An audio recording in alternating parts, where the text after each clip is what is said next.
Back in November 2014, the news of Vettel joining Ferrari was made official. For some, this was a shock, even when this was the worst-kept secret of the last decade. Vettel had been having his worst season ever, and yet Ferrari was willing to give up Alonso, who, as you all know, is considered as the best driver of this generation, even by yours truly. But was there more at play? In F1's Garden of Eden, the Vettel connection to Ferrari was there for much longer than many of you might think. Luca di Montezemolo, who was the Ferrari president until October 2014, knew Vettel since the latter's karting days. And then there was a certain M. Schumacher, someone with good connections at the Italian headquarters, who had also been on Vettel's side for a long time too. So much that, when Ferrari was looking for a new driver for the 2010 season during 20,072,008, Michael felt Sebastian would be a good fit, convincing Ferrari that he was a stand-up guy, who was extremely fast. Vettel himself was making his own case by showing promise during his Toro Rosso season. Enough that some even wanted him to drive for the Scuderia there and then. Unfortunately for Vettel, the opposition thought he was too young, and the opposition won the case. Enter Fernando Alonso, a two-times world champion and a perfect fit for the Italian team, or so it seemed. Who in the end, let's not forget, fought for 2 titles during his 5-year stint. That he lost both times to Vettel and both times in the last race of that season only makes the history juicier. A summary of Alonso's Ferrari career would be that he was runner-up 3 times. Even juicier thought if Ferrari had taken Vettel, and Alonso had gone to Red Bull, as Horner has just declared had been a possibility. Alonso might now have 6 crowns, and Vettel none. Small detail perhaps, but in between all of this, Felipe Massa had his accident at the Hungaroring 2009, knocked unconscious when a loose spring from the rear suspension of Barrichello's Brawn struck Massa on the head. Suddenly Ferrari was desperately in need of a driver, and Di Montezemolo tried to convince Schumacher to return. Once again, Schumacher said they needed the young Vettel. If not now, then certainly in the future.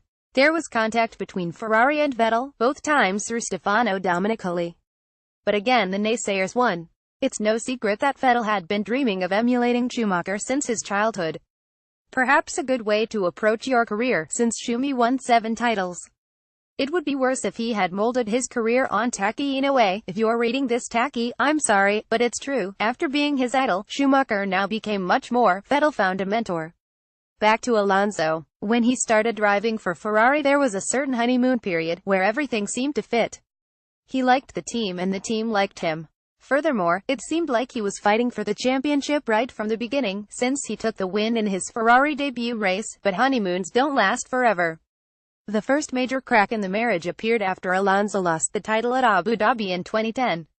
From Alonso's point of view, Ferrari made a strategical error, and from Ferrari's point of view, Alonso let them down because he could not pass Vitaly Petrov. In reality, it was a bit of both. Ferrari gambled on Alonso being able to pass Petrov as easily as Mark Webber had done. And Alonso thought Ferrari would consider every option and go for the best. 1. Who is to blame more? Well, I will leave that to you. Alonso created an unusual situation that was to prove disastrous. A driver openly criticizing his team, through radio messages and interviews, creates a barrier between himself and the team, and driving his heart out on Sundays, and getting results deemed impossible by the hands of another. Isn't enough? Maybe it looked like he was the center of the Ferrari universe to the outside world. But in reality, he was driving a wedge between himself and the team. Each race a bit more. Meanwhile, Ferrari made him their undisputed number 1 driver. Fernando is faster than you, Felipe, as prime example. Not that they were wrong to do that. He dominated Massa at nearly every occasion. It is well known that Ferrari works better with the number 1 driver. At least, it has been since the Schumacher days, but they also let Fernando be Fernando: emotional, angry, political and quick. A mix that would turn out to be deadly, just not in the way they hoped. Sadly enough, for Alonso, the pairing of Red Bull Racing and Vettel was stronger, no matter how magnificent his driving was and no matter how good his race results were. In the end, he just lost out to the Milton Keynes boys. Time and time again, each season the relationship between driver Alonso and Ferrari worsened.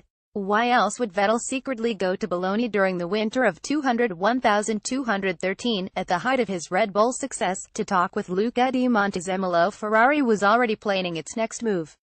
Domenicali brought him to my house, Di Montezemolo would later say, and he brought with him, as a present, some Swiss chocolates. He was very intelligent, very positive, well-mannered. He showed a lot of passion for Ferrari.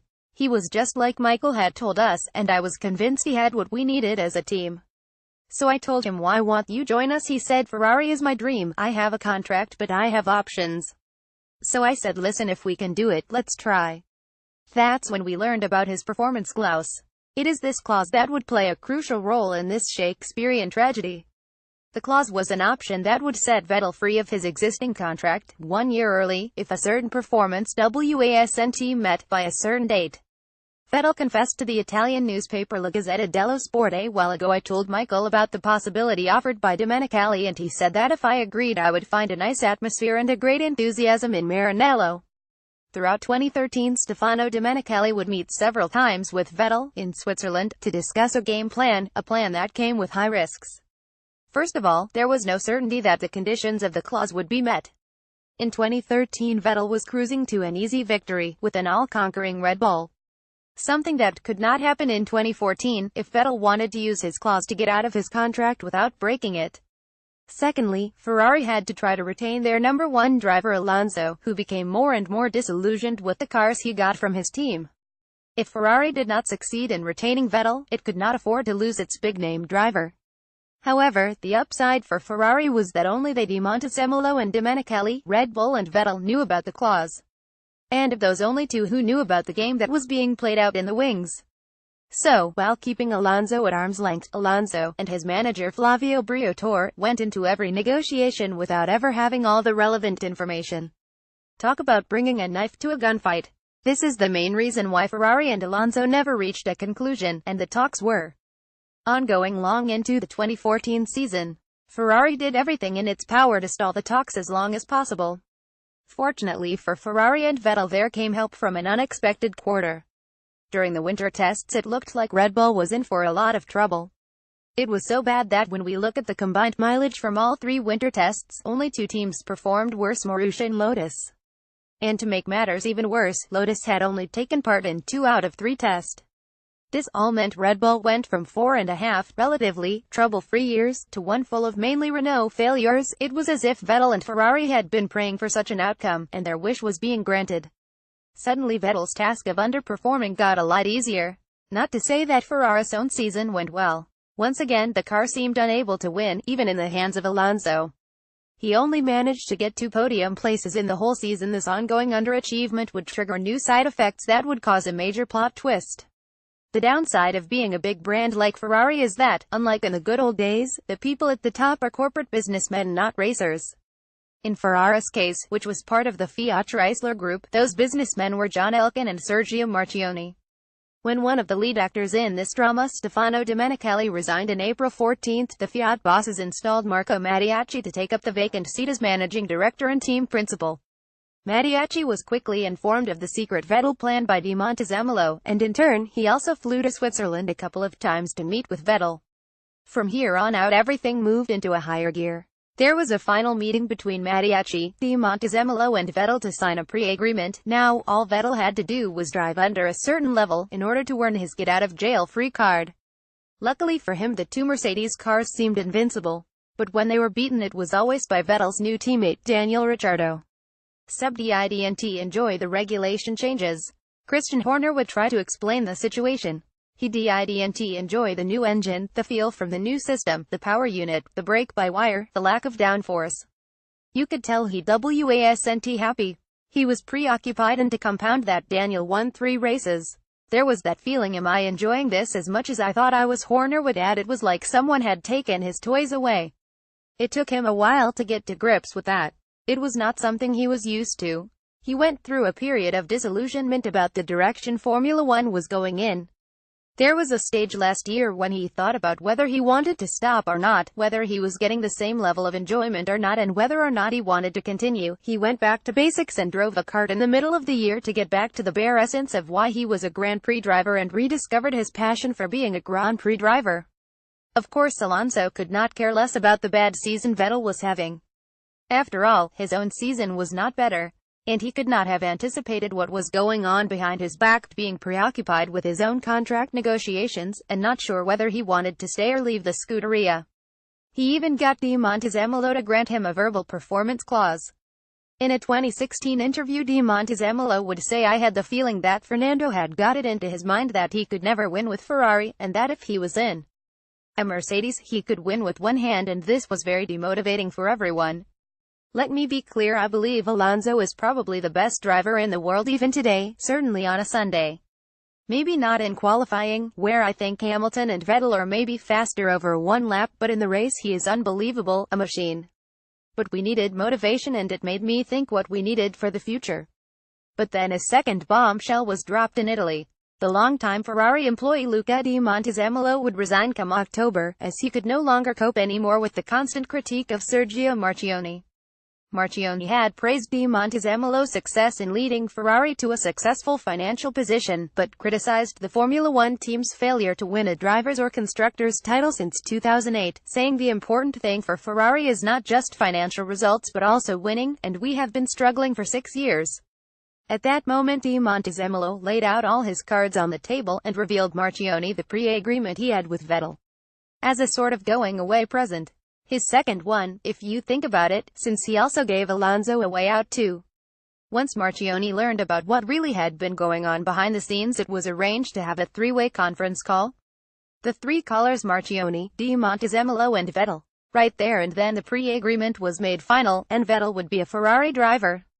This created a Sauber-like situation where the Italian team had more drivers than seats, which is where the aggressive, and perhaps cold, style of Marco Mattiacci would be of service. He might not have had a racing background, but he did know how to run a business. And that was exactly what the Ferrari F1 team was for him, a business. A business he would save, no matter what. So he had made up his mind about Alonso, and that was not in a positive way. He despised the way Alonso worked. The way he poisoned the team from within. After the Singapore GP, Mattiacci arranged a meeting with Alonso to talk about the future. Unaware of the Vettel situation, Alonso went into that meeting thinking he had the upper hand. After all, he was the one that saved Ferrari from looking even worse than they did. The stats don't lie, he outqualified Massa 59 to 18 times. 11 victories to none. 42 podiums to 8. Scoring points when both cars reached the finish line 58 to 7. End of the current season with Raikkonen. Up until then, Alonso had only been outqualified twice. As for race results, Raikkonen did even worse, by only finishing in front of Alonso once. In reality, the only person able to see the big picture was Mattiacci. And that was what he made clear to Alonso. There was only one boss, and it was not Fernando. He expected more commitment from his driver, but there would not be any pay raise whatsoever. Mattiacci was tired of his driver demotivating his staff, and using journalists to help him fight his battle, on the outside of Maranello. Various of said journalists would later say that Alonso had a similar attitude to Mattiacci as Vettel would have some seasons later towards Charlie Whiting. Only this time there wasn't any beat machine around. But Alonso's options were slim. He learned that there was no vacant seat at Mercedes, and the only other offer he had was from McLaren. However, Ron Dennis insisted on a multi-year deal, something Alonso felt very little for. The only thing left for Alonso was to suck it up for one more year, staying at Ferrari for 2015 and then hoping to use the clause de Montezemolo gave him. At this point, Mattiacci tried to out-bluff Alonso by asking Alonso to extend his current contract beyond 2016, to which Alonso responded that he would agree if he got better conditions than his current contract held. He wanted his exit clause in writing, the same as the one Vettel had, the one Alonso knew nothing about. He wanted to be able to cut the ties with Ferrari if he was below third place in the championship after a certain cut-off date. He wanted a veto over the choice of his teammate, and he wanted an option to choose technical staff. When Mattiacci declined Alonso's new terms, the latter got angry, to which the Italian said that if Alonso did not wish to extend his contract, or even continue on his current one, Ferrari would be happy to honor the earlier, verbal agreement between him and de Montezemolo. In an act of ultimate bluff, Alonso's manager Briatore told Fernando to sign an agreement for his release, hoping that it would knock the wind out of Mattiacci's sails. Not knowing that that was exactly what Mattiacci needed, they made Mattiacci an offer he couldn't refuse, but Mattiacci refused anyway, with Briatore pushing from behind. Alonso jumped from the frying pan into the fire. Then came the 2014 Japanese GP, where the final act would be played out. On that Friday evening, Vettel asked Christian Horner and Helmut Marko to join him in his hotel room. There he informed them that he would like to use his performance clause to leave Red Bull 1 year early. Something, Marko would later admit, that was unstoppable. The next day Red Bull Racing issued a fatuous press statement, declaring their four-time world champion would leave Red Bull at the end of the year, in order to join Ferrari. Later Horner would say that they suspected something like this was coming for some time, and that they had a contingency plan in place. When Alonso heard this news he knew he had been hustled. This Bergman-like game of chess, played by Vettel and Ferrari against Alonso, had ended in checkmate. And there was only one loser. A one-time king, reduced to a pawn.